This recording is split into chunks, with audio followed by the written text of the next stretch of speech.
السلام علیکم ورحمۃ اللہ وبرکاتہ۔ الحمدللہ، اللہ تعالیٰ کی مہربانی سے اور اللہ تعالیٰ کی دی ہوئی توفیق کے ساتھ آج ہم سورہ الفجر کی آیہ نمبر 29 دیکھیں گے۔ سٹارٹ کرتے ہیں۔ الحمدللہ رب العالمین، والصلاة والسلام علی اشرف الانبیاء والمرسلین وعلی آلہ وصحبہ اجمعین، اما بعد، فاعوذ باللہ من الشیطان الرجیم، بسم اللہ الرحمن الرحیم۔ رب اشرح لی صدری ویسر لی امری واحلل عقدۃ من لسانی یفقہوا قولی، ربی زدنی علما، اللہم فقہنا فی الدین، آمین یا رب العالمین۔ آیہ نمبر 29۔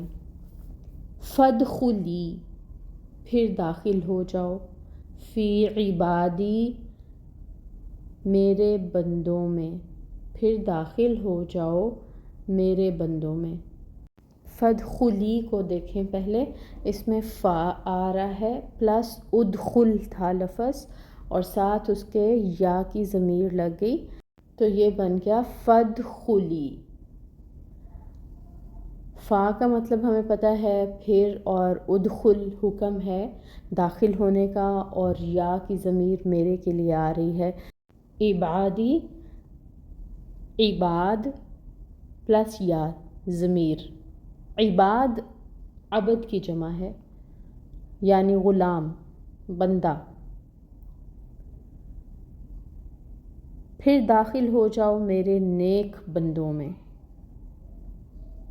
اب اللہ تعالیٰ اس آیہ مبارکہ میں دیکھیں کتنے پیار سے مخاطب ہیں، اور ان لوگوں کو جنہوں نے دنیا کی زندگی میں نیکی کا، فرما برداری کا راستہ اختیار کیا، ان کو خوشخبری دے رہے ہیں کہ اب تم لوگ واپس آ جاؤ، اللہ تعالیٰ تم سے راضی ہیں، نفس مطمئنہ ہو تم، اور اب میرے نیک بندوں کے ساتھ، میرے پیارے مقرب لوگوں کے ساتھ تم شامل ہو جاؤ۔ یہ کون سے لوگ ہیں؟ یہ وہی لوگ ہیں جن کے ساتھ کی ہم دعا مانگتے ہیں، جن کے ساتھ شامل ہونے کی ہم دعا مانگتے ہیں۔ اپنی ہر نماز کی ہر رکعت میں ہم سورہ الفاتحہ میں پڑھتے ہیں، صراط الذین انعمت علیہم، یا اللہ ہمیں سیدھے راستے پر چلا، ان لوگوں کے راستے پر جن پر تو نے اپنا انعام کیا۔ اب یہ کون سے لوگ ہیں؟ انعمت علیہم، یہ سورہ نساء بتاتی ہے۔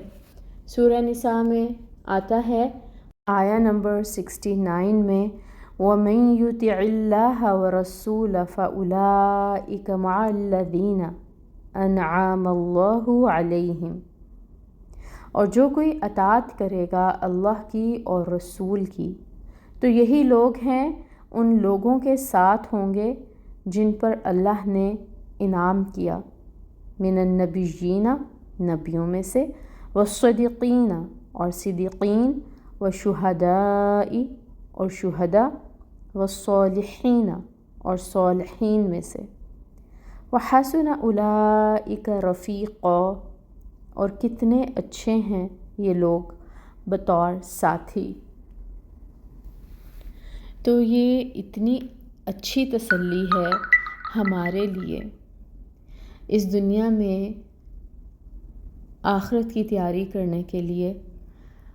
اگر ہم یہ سوچیں کہ ہمارے اعمال کچھ نہیں ہیں، ہم اس جگہ پر نہیں پہنچ سکتے جہاں پر بڑے بڑے انبیاء کا جو رتبہ ہوگا آخرت میں، اور شہداء کا، صدیقین کا، صالحین کا، تو اللہ تعالیٰ نے اس آیہ مبارکہ میں ہمیں بشارت دی، خوشخبری دی۔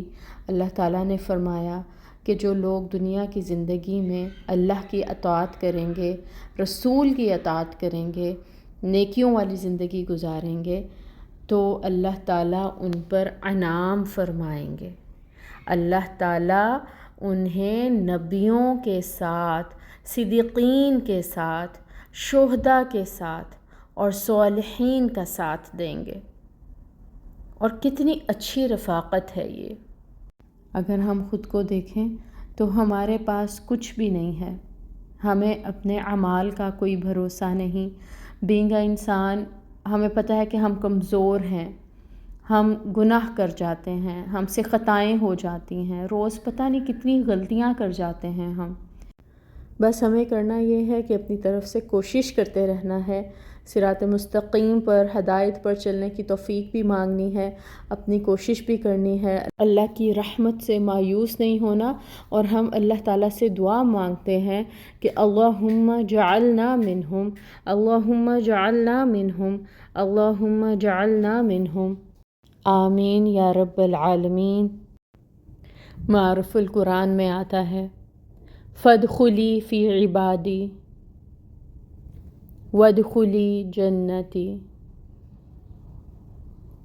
نفس مطمئنہ کو مخاطب کر کے یہ حکم ہوگا کہ میرے خاص بندوں میں شامل ہو جا، اور پھر اگلا حکم کہ میری جنت میں داخل ہو جا۔ اب اس میں پہلی بات جو کی جا رہی ہے، لاسٹ دونوں آیات کو اگر ہم دیکھیں تو پہلے یہ بات کی جا رہی ہے جس کو ہم نے کنسیڈر کرنا ہے کہ اللہ تعالیٰ کے نیک بندوں میں شامل ہو جاؤ، اللہ کے صالح اور مخلص بندوں میں شامل ہونے کا حکم ہے، اور پھر جنت میں داخلے کی بات ہے۔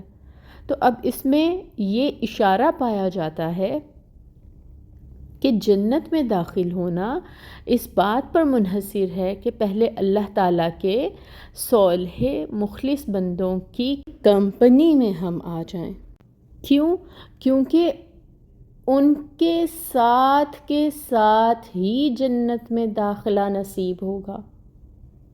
تو اس سے ہمیں یہ بات بھی پتہ چلتی ہے کہ جو دنیا میں نیک صحبت اختیار کرتا ہے، صالحین کی صحبت اختیار کرتا ہے، یہ علامت اس کی ہے کہ وہ انہی کے ساتھ جنت میں جائے گا۔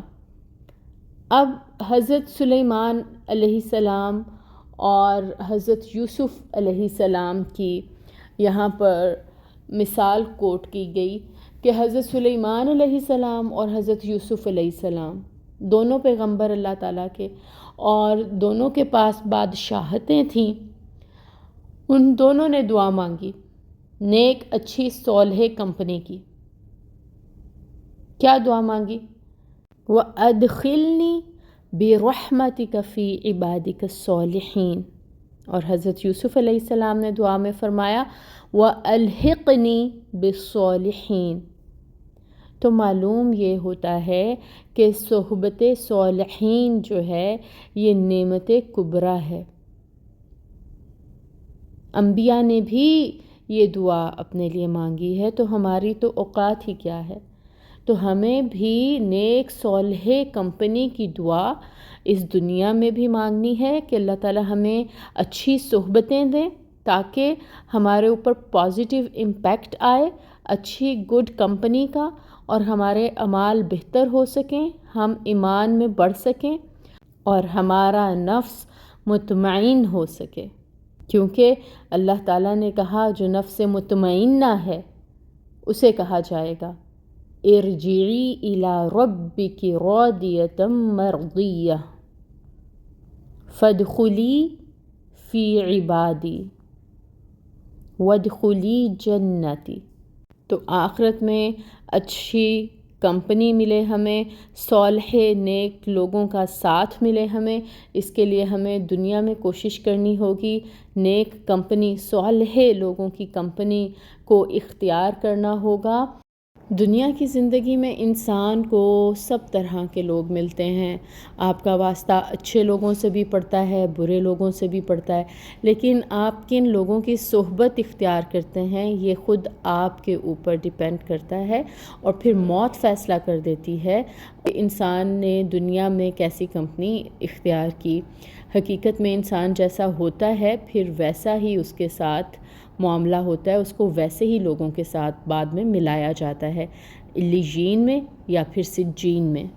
اللہ تعالیٰ سے دعا ہے کہ اللہ تعالیٰ ہمیں موت کے وقت آخرت میں ان لوگوں کے ساتھ شامل فرمائیں جن پر اس نے اپنا انعام فرمایا، جن کو یہ خوبصورت کلمات موت کے وقت بھی کہیں گے فرشتے، اور پھر حشر کے میدان میں بھی قبروں سے اٹھنے اور میدان محشر کی طرف چلتے وقت بھی کہے جائیں گے۔ آمین یا رب العالمین۔ سبحانک اللہم و بحمدک اشہد ان لا الہ الا انت استغفرک و اتوب الیک۔ السلام علیکم ورحمۃ اللہ وبرکاتہ۔